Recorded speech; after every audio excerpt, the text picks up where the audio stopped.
In this video, we'll be installing a 30-inch induction cooktop.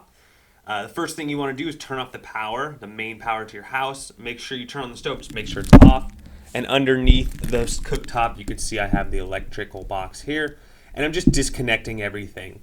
At the end of the video, I'll give you some pros and cons of going induction from, a coil electric or just glass electric. I know a lot of people like to go gas, and I could have definitely ran a gas line to this, but I have young children, and I just felt a little safer with electrical over, gas that can be potentially left on. So here I am just removing the ground. Again, remember, make sure you turned your power off. I took the box off so I can easily access it, and then I just took the cord out. You might want to save some of these connectors and conduits, as new cooktops often do not come with any of the wiring connectors that you might need. So anyways, here's me removing my old GE cooktop. It actually worked just fine.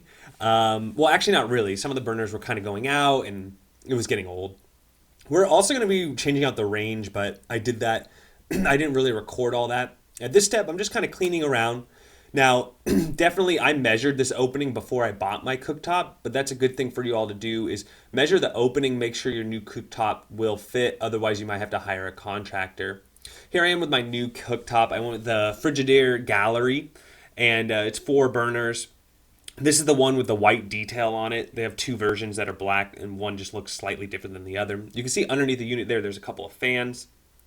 And so the first thing I'm doing is just test fitting it again. I measured beforehand, but I went ahead and, made sure that, when I plop it in there, is there going to be any issues with the lip or anything like that?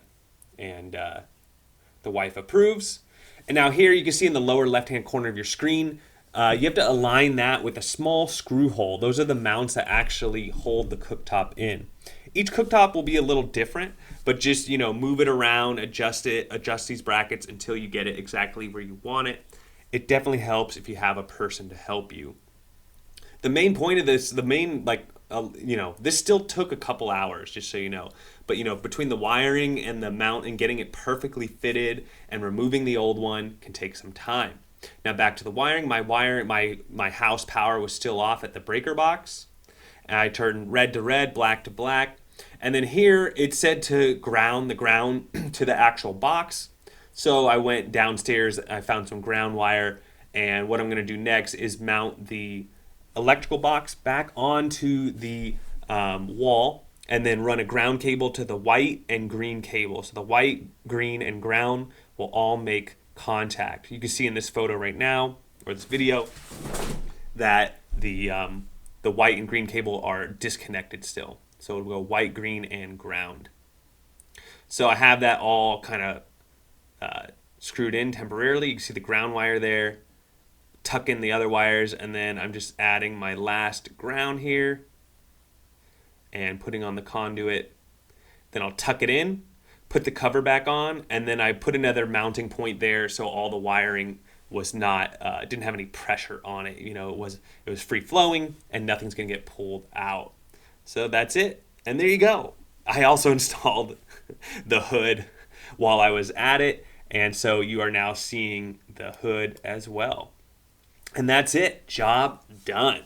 I now have an induction cooktop and a 36-inch Brown 250 CFM stainless steel hood installed. When I installed the hood, there was a ton of grease in the tubing. You might want to get new tubing or ducting when you do that, or clean it out. The stainless steel backsplash was there from before, so I just kept that there. And there you go. All done.